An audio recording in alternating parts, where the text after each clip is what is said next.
If you shoot or write a lot of content, I want you to remember these 3 words: emotion before education. This is Mel right here, co-founder X Factor Method, personally generated over 35 mil in biz revenue together with my partner Joe. These days we coach a lot of top speakers, coaches, trainers, consultants, digital marketers and service providers. So recently I was helping a client and she had been putting out a lot of educational videos and content, but she was not really seeing a lot of results. She's in the parenting niche and she really specifically helps clients and their kids overcome screen addiction. I told her very, very clearly as I was reviewing all marketing and stuff, I told her very clearly that even though she was putting a lot of educational content, the one thing that was missing, they were not getting the parents to pay attention to her webinars and all the things she put out, was emotion. You see, a lot of parents don't wake up every single day going, oh, we really have a screen addiction problem. They might have it, but it's not top of their mind.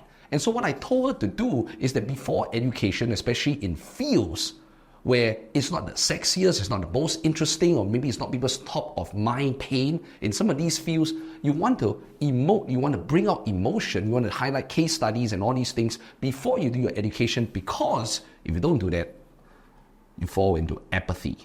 Apathy means they don't give a shit, they don't care. For her specifically, I promise you majority of the parents are in a state of apathy when it comes to this screen addiction problem. And so what I wanted her to do was emotion before education, to really highlight pain stories, gain stories, these 2 specific ones. Pain stories are people who didn't address a problem and it got worse and it affected other areas of their life. Gain stories are stories where people had a problem, addressed the problem, and now they're much better space than they were before. When you highlight many of these stories, it highlights the gain that they want to have and also mirrors the pain that they feel. And as they listen to these stories, first it triggers 1 or 2 feelings. Number 1, desire. Number 2, inadequacy. Inadequacy is, they could listen to some of these stories and go, oh, I don't feel very good about myself or my parenting skills. Or I would love for my child to overcome this problem and get to this result. How did they do it? See, I've not triggered an emotion before I move down to the education.